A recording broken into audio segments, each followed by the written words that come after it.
You read the title. Yuno vs. Zenon is Black Clover's best fight in its past 300 chapters. I'm here to present my case as to why in this arc of amazing fights, this one stands out.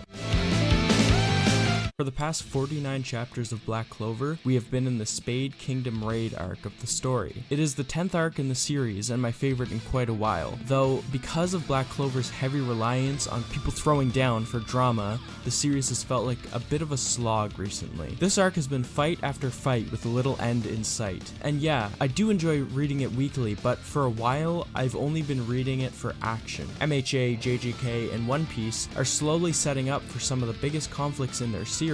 Black Clover is consistent with its effective and engaging delivery of action weekly, but with each fight comes another and another after that. After a while, it just becomes about seeing some cool shit, and not reading about Asta and his friends to see them overcome their challenges and grow as fighters and as people. That was until Yuno vs. Zenon.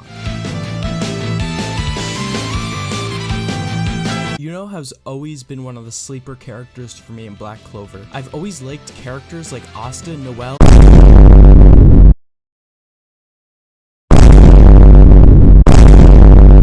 Mars, and Luck way better. It's a common complaint, I know, but it feels like Yuno was never pushed in a big enough way to see him truly develop as a character. And this is mainly due to the structure of the story. While we see Asta's adventures, we are supposed to think that Yuno is also having his fun and his own adventures while he's not on screen. But that's the thing, he's not on screen. So when Yuno does come into focus, he is a level stronger than Asta, and it's normally Asta's goal of power, which he then ends up meeting by the end of the arc. But at the start of the Spade Kingdom raid arc, something changes. We see Yuno and his squad get decimated by Zenon of the Dark Triad. With his captain captured and his squad's numbers thinned, Yuno sets out on a mission to put a stop to the biggest threat to the Clover Kingdom's safety. It is also revealed that Yuno is the son of the former king and queen of the Spade Kingdom, and thus is the rightful ruler under the old law of the land. This all serves to change how we see Yuno. No longer is he in the background, as a member of another squad, being the challenge that Asta must surpass to become Wizard King. Now he is a boy fighting not only to save his home, but also to avenge his friends and possibly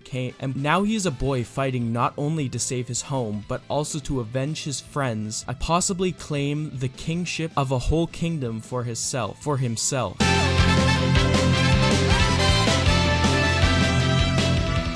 Zenon to me has always been the biggest and baddest of the Zogratis siblings. Though he is the youngest of the four, he always came in to pick up where his siblings failed. He was the one who picked up Yami when Dante was defeated. He was the one who killed most of the Golden Dawn. Being the last to be defeated only helped solidify this for me. His role in the story wasn't revealed until we got his flashback, in which we see an early version of Asta's character design, now a new character named Alan. Alan and a young Zenon lived together in the old Spade Kingdom under the rule of Yuno's parents. His dream was to be in the defense force for the kingdom and be the highest ranked member, just like Yuno and Asta. He formed a pact with Alan that they would compete with each other to see who could reach that peak together. They continued to train together until one day, when they were sent to explore a dungeon, they found a devil sealed away. During the fight, the devil ends up beating them badly, killing most of the rest of the party. Zenon only saw one opening: kill Alan and the devil at the same time with his most powerful spell. Zenon didn't want to, but he saw no other option for survival. To move past the grief for killing his best friend, he decided that emotions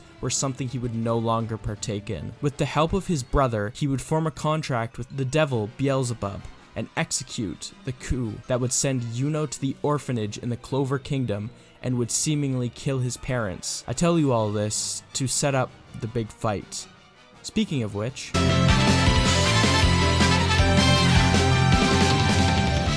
we pick up the fight as soon as Malegula is defeated. Yuno and Langrius are in the midst of a fighting and almost fully devil synced Zenon. They are on the back foot, but Yuno says he can take him down with only one hit. He asks Langrius to hold Zenon back for 3 minutes while he charges his final flash up. Langrius, a character I personally hate, is nothing compared to Zenon. Zenon makes Langrius look like a good guy in comparison. That's how effective his characterization as a villain is. And the quickest 3 minutes in manga passes as Yuno fires his wind arrow into Zenon's chest, just missing his heart. Zenon then finally forms his full pact with Beelzebub. In exchange for all of him, he asks for the heart of a devil, the ultimate strength to stand against Yuno and save everything his siblings have worked so hard to build, and prove to himself that all the time he spent discarding his emotions and grief over Alan's death hasn't been in vain. He leaves behind being a human and uses his newfound devil powers to blitz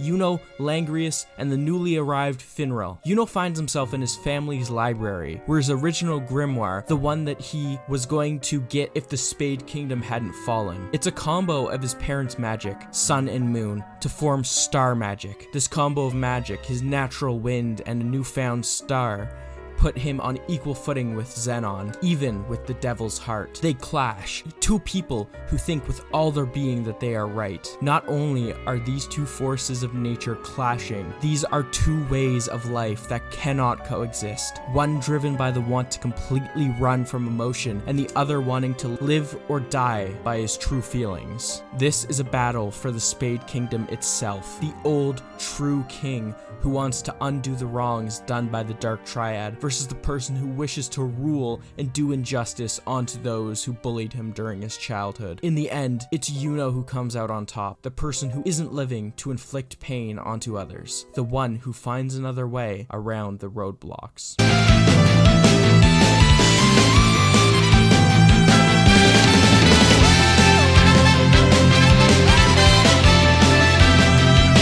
I'm pretty sure I've never been this invested in a fight that Black Clover has shown since I got caught up at the beginning of this arc. This fight takes me back to other older battle shonens where the fights make use of not only an action perspective, but a narrative and character-driven reasoning as well. And honestly, the past 6 weeks I've read this fight for has been the best 6 weeks of reading weekly I've done in a while, because even when the other series take a break, I know that Black Clover can carry the magazine. Hey, thanks for watching, everyone. This is Jaden. I really appreciate you guys watching this video. If you want, leave a like, maybe even subscribe if you're looking up for it, if you're up to doing it. And yeah, watch this video. It's a really good video that didn't get many views. It's a banger of mine, I think. And yeah, have a good night, day, peace.